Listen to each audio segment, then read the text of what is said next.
Alright, diving into a lesson this time dealing with area of ellipses, regular polygons, and oddballs, and I won't go through them exactly in that order. We'll get the regular polygons first, then we'll hit ellipses and circles, and then we'll hit area of sectors, and we've already taken a little look at those, but we'll take a look here, and then we'll finish up with the area of oddballs. So this is to add to your area formulas.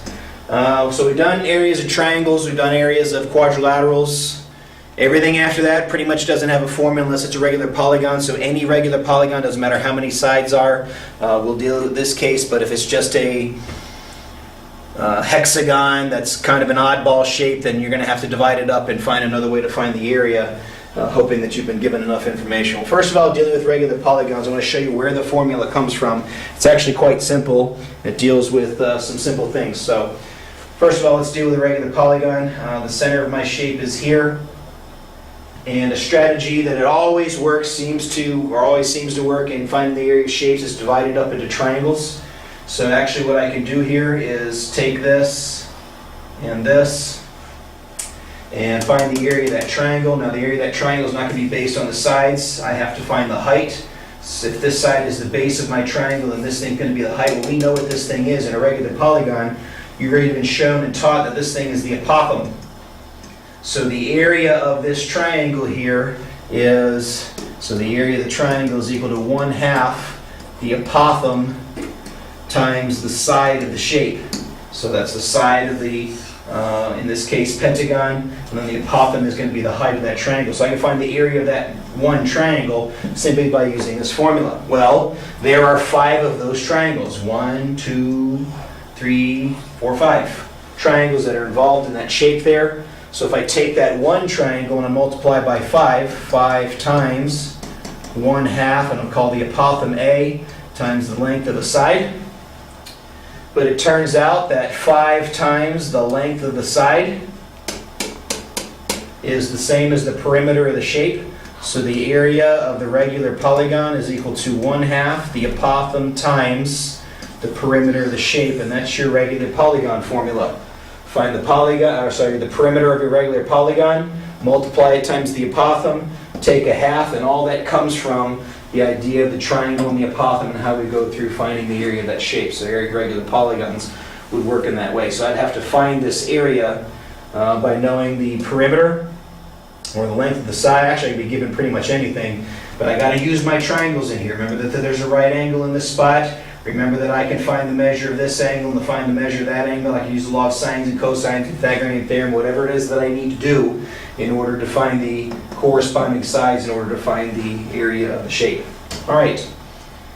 Now we're going to take a look at the area of an ellipse. Area of ellipse is a pretty simple little thing. What I've drawn here is the entire major and minor axis, but what I need is more like the radius. The major axis is the diameter, the long way.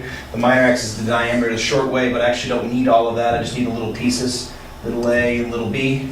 So the area of this shape is equal to pi times a times b, and that'll produce the area of the ellipse. Now a circle is a special kind of ellipse, and if I had what's quote unquote my major minor axis, they turn out to be the same. When I cut those in half, I end up with this times this. So my area, which was pi times a times b, becomes pi times a squared, which we know that a is equal to a thing we call the radius, so area is equal to pi r squared. The reason I teach a circumference formula the way I do, circumference is equal to pi d, because another version of this formula is 2 pi r. A lot of students get these two formulas mixed up, so that's the reason I teach pi d like that, so that we can remember that the 2 goes as a square and nothing else. Area of sectors and segments, pretty simple little idea here. Just like I had to find arc length by multiplying by a portion of the circle, the area of the sector is going to be equal to pi r squared, which is the area of the entire circle, but it has to be scaled down to the measure of the angle. So we end up multiplying this by x over 360. X is the measure of the central angle that's involved there. So if this was a 72-degree angle and a radius of 8 millimeters, and this would be 72 over 360 times pi times 8 millimeters squared, and then simplifying that would lead you to the answer. All right. A circle segment is considered to be the piece here of a sector where the triangle is taken out. So in this case, what you have to do is you have to find the area of your sector, similar to what we did here, and then subtract out the area of this triangle. And there are several ways to find the area of that triangle.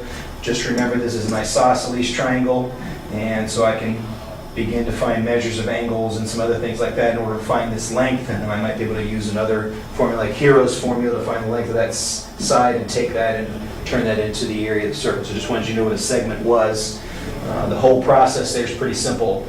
The piece of pie, which is the sector, subtract out the triangle that happens to be left there. Right, in this instance, the area of oddballs, they don't have formulas, okay?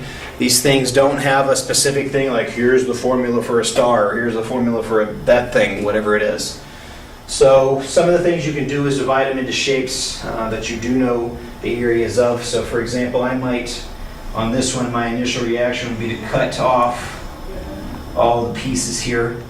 And so in this, I would find the area of the rectangle plus the area of this thing 2 times, multiplied by 2, and then the area of this thing multiplied by 2, and that would give me the area of the shape. Dealing with the rectangles and the triangle is a lot easier than trying to deal with the area of the shape. On this one, I think my reaction would be to just cut off the triangle on the end, find the area of the triangle, and then find the area of the rectangle and add those together. Man, this thing can be really complicated. There's a triangle, there's a congruent triangle to it. This thing on the bottom or in the middle here is not quite a triangle, so maybe I draw that one in there, find the area of the big triangle, subtract the area of the little triangle. Just find a strategy or a way to go through and find the areas, break it up into pieces you know how to do. This strategy works for even shapes you do know. If you forget the formula for something, break it into shapes that you do know how to do, particularly triangles. Got to make sure you know how to do triangles. And then from there, you're pretty much all set the rest of the way. Okay, so that's it. Ellipses, circles, regular polygons, and oddballs. You now know how to find the areas of them. Until next time, see ya!